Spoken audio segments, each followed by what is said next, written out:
Kwa hiyo nakuomba kijana, hata ikitokea ukitoka hapa ukaenda huko barabarani, usikubali mtu akushike bega wala akusalimie kwa mkono. Si umezisikia lakini hizo taarifa za watu kutolewa vizazi? Jilinde kipenzi changu, sawa Jilinde, tutakuwa tunapeana utamu hivi taratibu kila siku, sawa babangu Sasa mbona unanitazama tu hunijibu jamani? Au nimekukwaza? Nimekuambia vibaya, kitu kibaya? Hapana, mimi nimekuambia hivyo kwa sababu nakupenda. Nakupenda sana wewe kijana, na nimeielewa show yako. Sasa nilikuwa nakuasa hivyo ili ukitoka huko barabarani uwe makini, usikubali mtu akushike tu kiolela, kwa sababu mme wangu mimi ni mmoja wa mtu ambaye ameathiriwa na hao wezi wa nyeti. Amemshika tu mtu begani, ghafla anakuja kuona kizazi chake hakipo. Sasa sitaki na wewe litokee hilo, kwa sababu nishaokota hivyo. Nimeokota mtu akunipambua. Sasa na wewe akikushika ikipotea mimi nitaenda wapi jamani? Ndio maana nimekwambia hivyo, si kwa ubaya. Mimi nimekuelewa bi mkubwa, nimekuelewa sana na nimeliweka hilo akilini na sina wasiwasi. Maybe sometime wewe uone kwanza nilivyokuwa na confidence. I have full confidence kwa sababu huenda hata hao watu wa nyeti wanaotoa nyeti wanaweza akawa ni washikaji zangu pia. Sijaielewa hiyo kauli. Umesema kwamba inawezekana wanaotoa nyeti ni washikaji zako? Kivipi yani? Sijaielewa hiyo kauli wewe kijana. Yaani namaanisha kwamba nisikilize kwa makini mshangazi. Sometime naita nikawa zangu kitaa kule na zurura, ghafla nimemshika mtu bega, bahati mbaya wakaanza kutaharuki. Kamshika bega, kanitoa kichwa. Kwa hiyo mimi mwenyewe siogopi kwa sababu sometime nashikaga watu mabega hivyo inatokea. Na nakimbia hivyo siku zinaenda. Mimi bwana sikuelewi kabisa kwa sababu unavuruga mambo. Yaani unaongea vitu havieleweki. Mara unasema sijui wanaotoa nyeti ni washikaji zako, mara unasema wewe unashikaga watu mabega. Yaani hueleweki tafalani. Ila potelea pwete bwana, usije ukaniona mimi mkali. Mimi ni mtu mzuri tu kwako kwa sababu mimi mwenyewe nishakupenda. Na nimependa hivyo kwa sababu nimeona wewe kaka ni ngangari, uko vizuri. Na nishapoteza mume, hata hivyo mume wangu hana kazi tena. Kwa hiyo potelea pwete. Mimi nitakuwa na wewe tu hivyo. Oho, kunyangishi. Huyo nani tena? Wewe mke wangu. Mume wangu huyo, tushafumaniwa hivyo. Lakini alisema hata rudi, sijui imekuaje. Mjumbe, tumelipata chimbo la watu wanaotoa nyeti. Tushajua ni wapi walipo. We kijana we, uko serious na hayo unazungumza au unabwatabwata tukikula nini? Unajua mimi mwenyewe nyeti yangu ishaibiwa na watafuta hao watu kama shilingi ya mkoloni. Wako wapi? Mimi niko serious kabisa mjumbe. Kuna rafiki yetu mmoja akashikwa bega. Alafu alivyoshikwa bega yule aliyemshika akaanza kukimbia hivi mbio. Sisi tukaanza kumfukuza ndio akaingia kwenye hilo jengo. Kwa hiyo wapo huko kwenye jengo hilo na inaonekana sio mmoja, wako zaidi ya 2 3. Wezi wa nyeti wapo, mimi nishawaona walipo. Kama unataka nikupeleke, lakini mimi sitafika kabisa pale. Kwa nini usifike sasa? Umeona bwana mdogo kwamba wewe ni muhuni. Unataka kunichomesha kwenye genge la wahuni alafu unikimbie. Tutakwenda wote. Halafu mie kwa sababu tayari nishakutana naye huyo mmoja ambaye ndo kantuamie kizazi. Nitawajua tu. Kama ni hao, nitakwambia kweli ni hawa. Mimi ninachotaka nimpate ule kijana anrudishie nyeti yangu. Hapana mjumbe, mimi sitafika pale. Nitakuelekeza tu kwamba jengo lenyewe lile pale utaenda wewe mwenyewe. Kwa sababu wewe jamaa wana risasi. Si wenyewe tulikuwa tunajaribu kuvunja mlango ili mradi tuwatoe nje, lakini tukasikia po wanapiga bunduki, ndio tukakimbia. Wanaonekana wana silaha nzito wale. Si kwa sababu hamjaibiwa kizazi bado. Aliyeibiwa kizazi kweli kabaki na kidiogoli, hawezi kuogopa mlio wa risasi. Atapambana nao hao mabwana wamrudishie.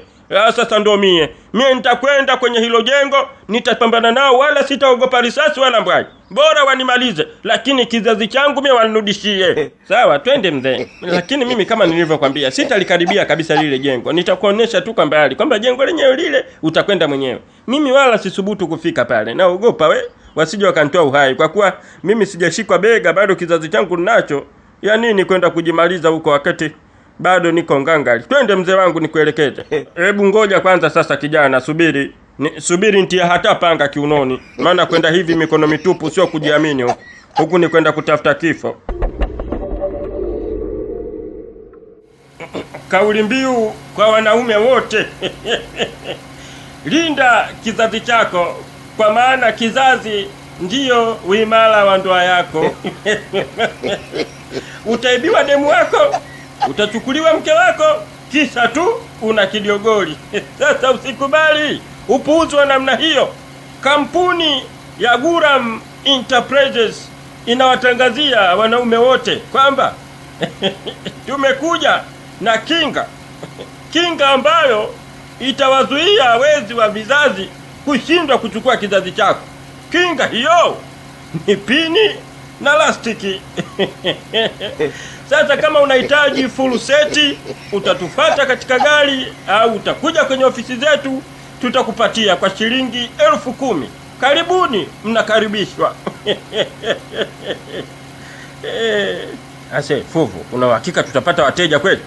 Sasa kwa nini tusipate? Wanaume wanathamini nyuchi zao bwana. Hakuna mtu ambaye anakubali kuibiwa uchi wakati kuna suluhisho. Kinga ipo. Haiwezekani. Lazima waje kununua tu. We, matokeo utayaona baada ya kumaliza hii ziara ya matangazo. Tuendelee kutangaza tu.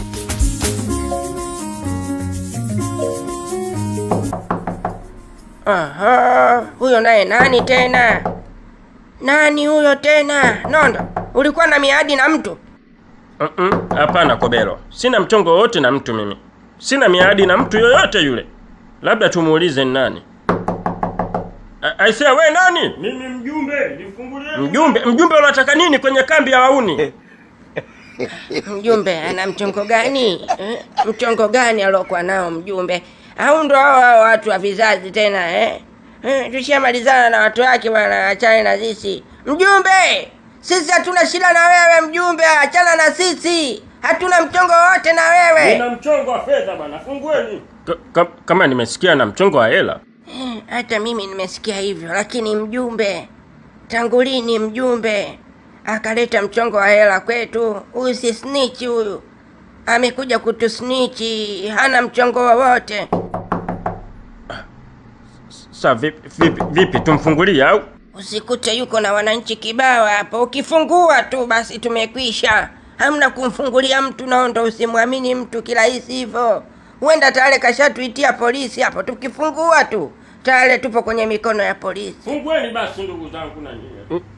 We mzee, uko na nani kwanza? Niko peke yangu mie. Uko peke yako, una uhakika? Niko peke yangu. Ndio. Sasa tukifungua mlango, afu tukakuta huko hata na paka, tutakushutia kichwa na huyo paka yako tutamuua pia. Hotelea pwete, nyie fungueni. Sawa, acha nimfungulie tu. Kama yuko peke yake, huenda kweli ana dili la fedha.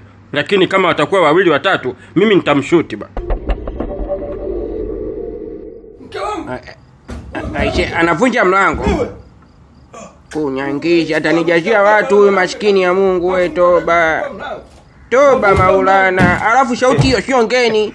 Hiyo shauti kama ushuzi hiyo sio ngeni kabisa. Nishawahi kukutana nao huyo mzee, nishamshika bega huyo. Nimekwisha.